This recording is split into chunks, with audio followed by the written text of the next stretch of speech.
가야가 한창 전성기를 달리고 금강가야가 잘 나갈 때 금강가야의 라이벌이 있었습니다. 그 라이벌이 뭐냐면 신라였어요. 동주에 위치했던 신라, 여기 금성이라 되어 있네요. 금성에 신라가 있었고 금강가야가 있어요. 둘이 라이벌이었어요. 근데 한반도 남부에서는 두 국가가 라이벌이었는데 한반도 전체로 볼 때는 고구려와 백제가 혈투 중이었습니다. 그래서 4세기 때는 백제가 우세해서 근초광이 공격을 해서 고구려 왕을 전사시키는 일도 있었어요. 물론 근초광 아들이 이제 공격을 했지만 여튼 그래서 고구려 왕이 전사하는 일이 생겼어요. 근데 5세기로 넘어가니까 광개토 대왕이 이제 강력한 힘을 발휘합니다. 5세기로 이제 넘어가기 시작할 때 무렵부터. 그래서 백제가 점차 밀리기 시작해요. 근데 비단 요 문제만 뿐만 아니에요. 고구려가 이제 백제의 후방부를 약화시키기 위해서 신라와 점차 교류를 하기 시작하고 신라에 지원을 하기 시작합니다. 반면 백제는 밑에 부분을 관리하기 위해서 가야를 또 지원하기 시작하죠.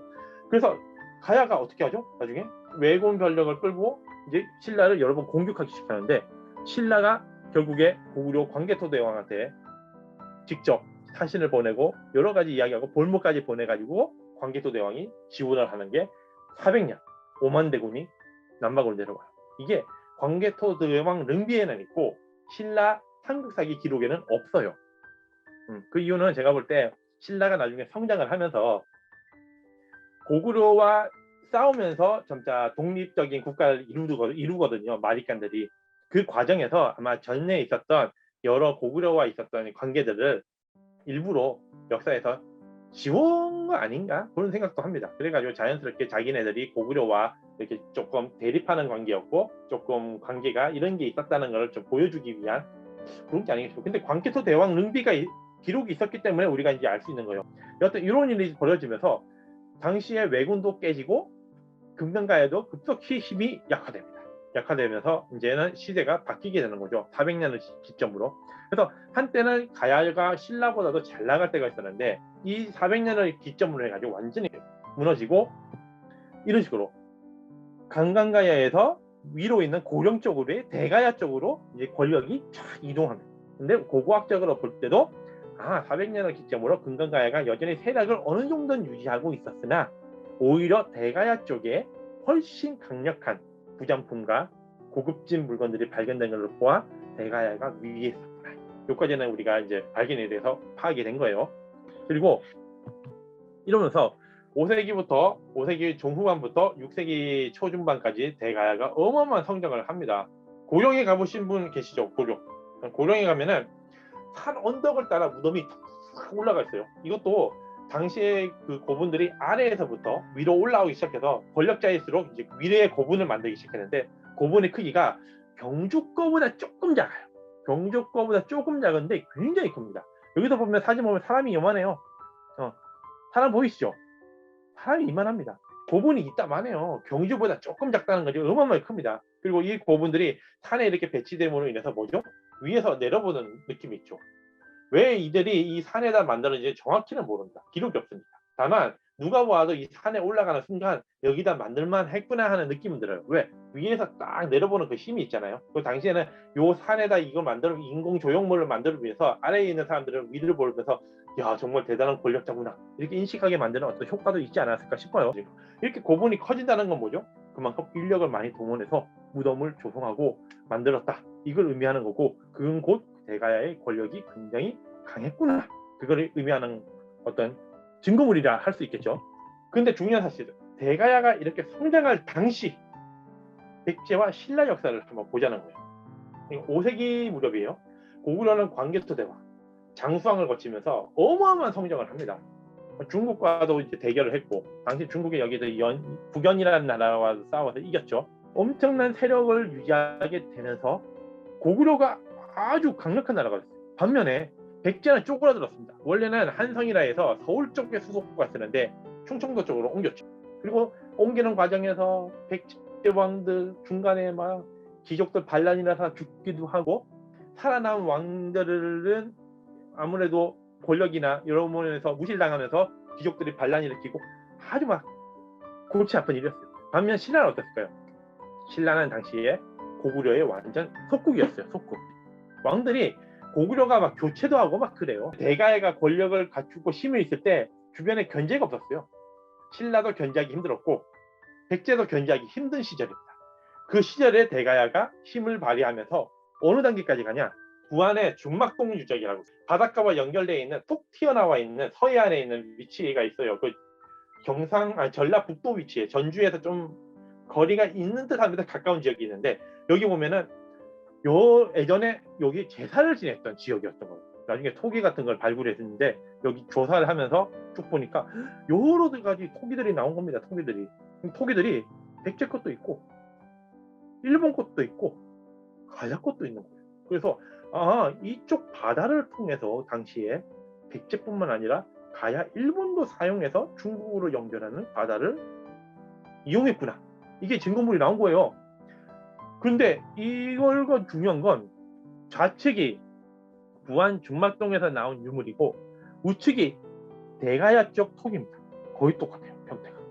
그리고 대가야 쪽은 보면 이렇게 삐죽한 거, 창 모양, 뭐 틈 이런 걸로 뭐 디자인들을 구별하잖아요. 대가야 쪽 톡이 디자인과 거의 동일한 게 부안 중막동에서 나온 거예요. 다만 이 부안 중막동에 있는 대부분 깨진 겁니다. 왜냐면은 제사를 한 토기들은 대부분 깨는 게 문화였나 봐요. 당시에는. 다시 쓸 수 없게, 사람들이 들고 가서 쓸 수 없게 이 신들에게 제사를 지내고 신들이 가져가라고 깨가지고 그냥 버리는 겁니다. 그게 이제 나왔어요. 나와서 이제 보니까 대가야 토기가 나온 거예요. 그럼 대가인들 이거 어떻게 사용한 거지? 대가가 어떤 방식으로 넣은 거지? 옆에 백제가 있었는데 막 이동하고 왔다 갔다 가능했나? 보시죠.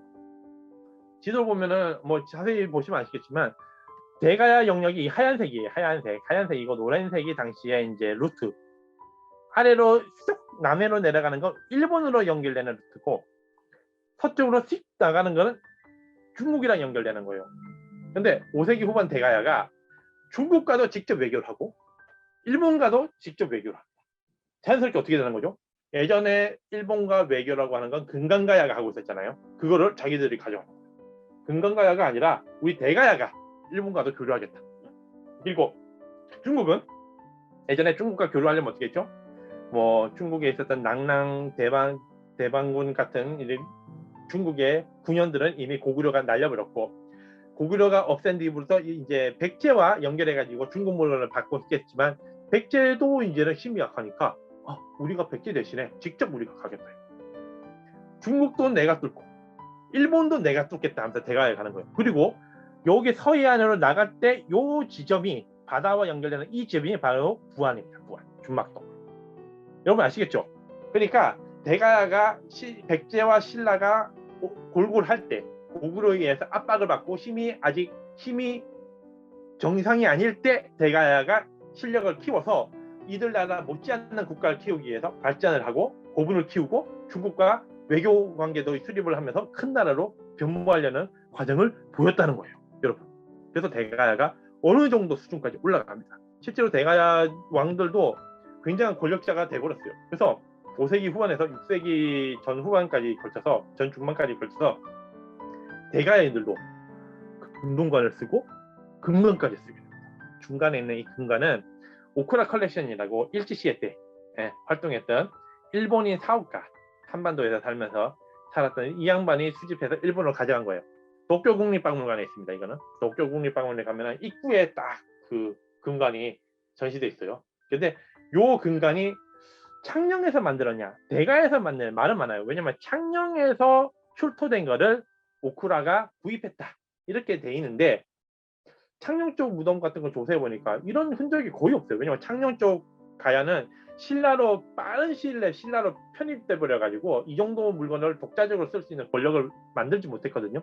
그래서 이 물건도 아마 대가야 것으로 추정된다 이렇게 학계에서 보고 있어요. 오히려 대가야 쪽으로 보고 있는데 중요한 건 어쨌든 대가야 쪽에서 금관도 쓰고 우리보다 조금 아래 계급은 금동관을 쓰고 이런 문화가 만들어진 겁니다. 그러니까 금관에서도 금관과 김동관으로 이제 계층이 나는 어떤 계급의 어떤 흐름이 만들어진 거예요. 복잡한 계급이 만들어졌다는 건 권력 구조가 더 타이트하게 어떤 피라미드 구조가 만들어졌다는 얘기죠. 이런 식으로 권력자들이 만들어지는 거예요. 이게 뭘 뜻하는 거죠? 소위 말하면 대왕, 왕이 되는 거예요. 왕도 보통 왕이 아니라 대왕이라고 합니다.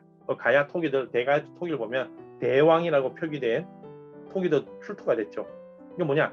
주변에 있는 여러 소국들의 가야 소국들을 내가 통합해서 관리하는 왕 중의 왕이다.